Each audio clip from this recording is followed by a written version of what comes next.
اور جس کے حاکم نے یہ نعرہ لگایا کہ یہ مدینہ کی ریاست ہے، آج اسی ریاست کے اندر میرے نبی کے ختم نبوت پہ ڈاکے ڈالے جا رہے ہیں۔ میں دور ہی نہیں جاتا، اپنے قریب جکھڑ امام شریف، گزشتہ رات کا یہ جو 14 اگست کی رات تھی، کل رات، اس کا میں آپ کو واقعہ بتاتا ہوں۔ ویسے یہ پہلے کا واقعہ ہے۔ وہاں پہ تقریباً 30 اور 35 گھر ایسے ہیں جو قادیانی ہیں، جکڑ امام شریف کوٹ چھٹا کے قریب۔ تو کل کا جو واقعہ ہے، ان قادیانیوں نے ایک شخص کو پیسوں کی ڈیمانڈ کی ہے، اور پیسے دے کے انہوں نے قرآن کو پھڑوایا۔ قرآن پھاڑ کے ایک شخص نے وہاں پہ اللہ اکبر قرآن کی بے حرمتی کی، اور روڈ پہ قرآن کے ٹکڑے ٹکڑے کر کے وہ پھینک دیا گیا۔ استغفر اللہ بولیے۔ لیکن افسوس ہوتا ہے حکومت پاکستان پہ جو ریاست مدینہ کے نعرے لگا رہی ہے، اور بڑا افسوس ہوتا ہے ایسی پولیس پہ۔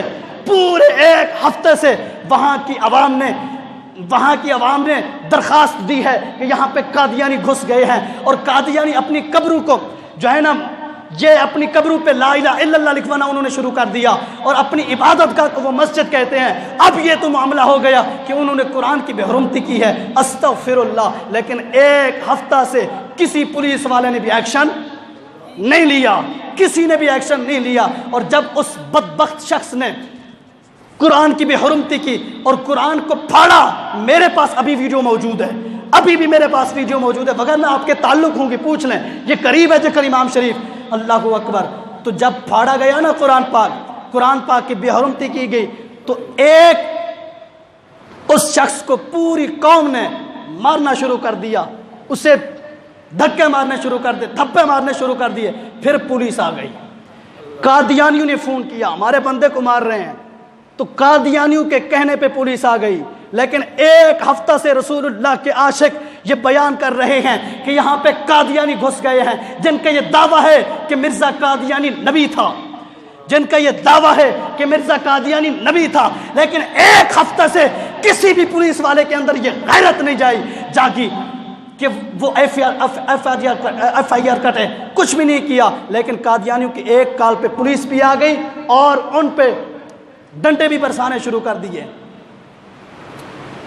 اب میں کیا سمجھوں؟ کیا پولیس نے رسول اللہ کی کلمہ نہیں پڑھا؟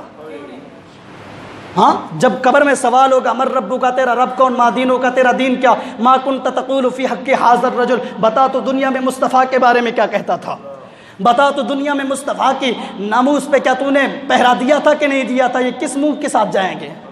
اور ہم اس واقعے کی پرزور مذمت کرتے ہیں۔ ہاتھ اونچا کرو نا پتہ چلے۔ اور میرے اللہ کا قرآن ہے، اللہ فرماتے ہیں کہ جب حشر کا میدان ہوگا تمہارے ہاتھ بھی بولیں گے، تمہاری زبانیں بھی بولیں گی، تمہارے پاؤں بھی گواہی دیں گے۔ کم از کم ہم اتنا تو حشر کے میدان میں گواہی دے، یا اللہ یا رسول اللہ، ہم اور تو کچھ نہیں کر سکتے تھے، لیکن ہم نے تیری ختم نبوت پہ ہاتھ بلند کیے تھے، ہم نے اپنے زبان کا اظہار کیا تھا، اور ہم اپنی گستاخوں کے خلاف ہم نے زبان سے ان کی مذمت کی تھی۔ بولو۔ اور ہم حکومت پاکستان سے یہ مطالبہ کرتے ہیں کہ فی الفور ایسے لوگوں کو گرفتار کریں، کیفر کردار تک پہنچائے۔ یہ پاکستان اور پاکستان کے آئین کے اندر یہ قانون موجود ہے کہ قادیانی اپنے آپ کو مسلمان نہیں کہہ سکتے، پاکستان کے آئین کے اندر موجود ہے۔ اور پاکستان کے آئین کے اندر یہ بھی موجود ہے کہ قادیانی اپنی عبادت گاہ کو مسجد نہیں کہہ سکتے۔ بولیے نا یار۔ اور یہ بھی ہے کہ قادیانی اپنی تبلیغ نہیں کر سکتے، تو یہاں پہ کھلم کھلا تبلیغ بھی ہو رہی ہے، بلکہ نوکریاں دی جا رہی ہیں، قادیانیوں کو نوکریاں دی جا رہی ہیں۔ اور اب راجن پور کے اندر ایک واقعہ ہوا، وہاں پہ قادیانیوں نے سکول کھول دیا، سکول کھول کے بچوں کو پیسے دینے شروع کر دیے۔ اسی طرح وہ مسلمانوں کے ایمان کو چھین رہے ہیں۔ لیکن ہماری حکومت اب بھی چپ ہے۔ ہم حکومت پاکستان سے سارے حضرات ہاتھ بلند کر کے، بھائی ویڈیو ان کی ریکارڈ کر، ہاتھ بلند کر کے اظہار کیجئے، ہم حکومت پاکستان سے، حکومت وقت سے یہ مطالبہ کرتے ہیں کہ جکڑ امام شریف کے اندر جو واقعہ ہوا ہے اس پہ ضرور نوٹس اٹھائے۔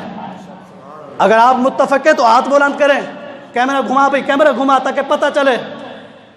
آج 14 اگست کا دن ہے، ہم یہ بیان ریکارڈ کروا رہے ہیں کہ قادیانی کائنات کا بدترین کافر ہے اور حکومت پاکستان اس کا نوٹس ہے۔